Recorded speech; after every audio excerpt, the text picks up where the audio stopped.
Assalamualaikum warahmatullahi wabarakatuh. Halo semuanya, baru-baru ini kan kita lagi heboh banget ya, Presiden Jerman sama Perdana Menteri Jepang pada berbondong-bondong datang ke Indonesia. Banyak yang bingung dan bertanya-tanya, emang ada apa sih? Kenapa mereka sibuk banget ke sini? Padahal kan mereka itu negara maju loh. Nah, setelah saya melihat dan menganalisis kontennya Bang Phoenix, Guys, kenapa semua negara maju sekarang berlomba-lomba ya buat investasi ke Indonesia? Dan sebetulnya Jerman itu punya agenda apa sih ke Indonesia? Pasti nggak ada makan siang gratis lah. So kalau lu penasaran apa sih yang menjadi alasan yang banyak negara-negara industrialis yang sangat maju kok pengen banget berlomba-lomba ke Indonesia? Jangan skip video ini.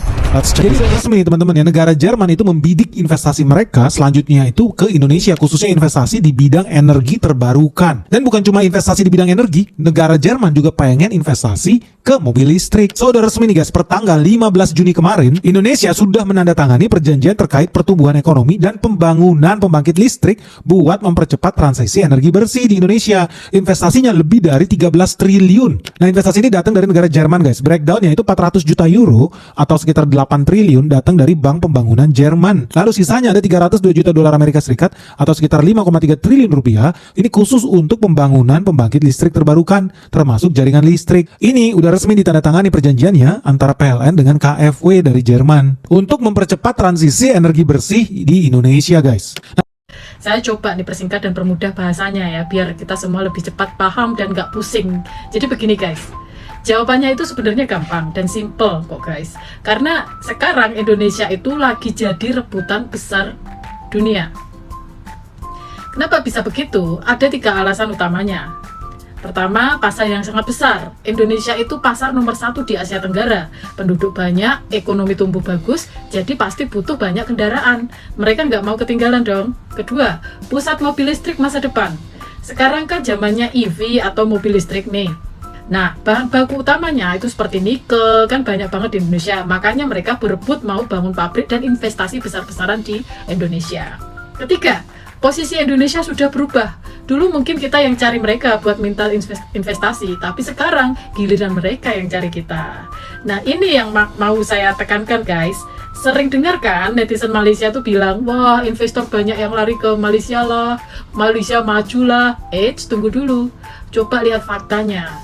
PM mereka, Anwar Ibrahim itu kan baru saja terbang jauh-jauh ke Tokyo, Jepang. Ngapain dia ke sana? Ya jelas dong buat meminta pelaburan, mencari investasi, dan memohon kerjasama teknologi. Tapi di Indonesia, beda total guys. Presiden Jerman sama PM Jepang sendiri yang berbondong-bondong datang ke Indonesia.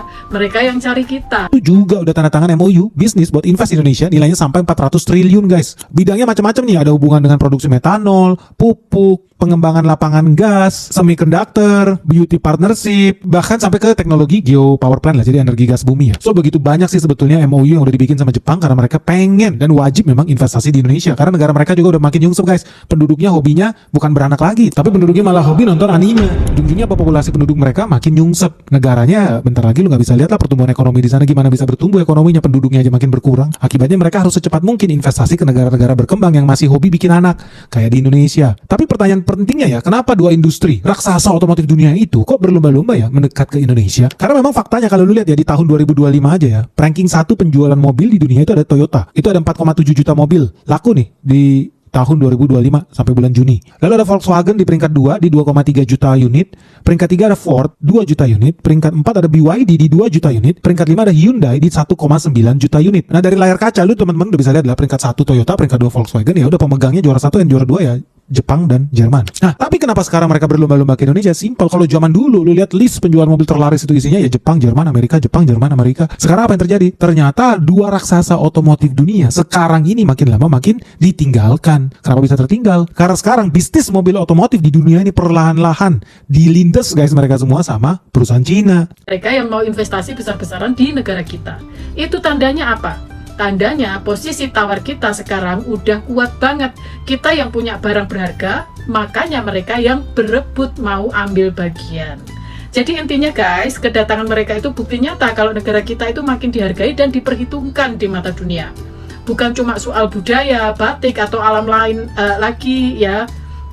Tapi sekarang kita jadi pemain penting di ekonomi global. Bangga kan jadi orang Indonesia? Gimana menurut kalian? Setuju atau ada pendapat lain? Silahkan komen di bawah ya. Jangan lupa like, share, dan subscribe kalau video ini bermanfaat buat kalian. Terima kasih banyak guys. Wassalamualaikum warahmatullahi wabarakatuh. Bye-bye.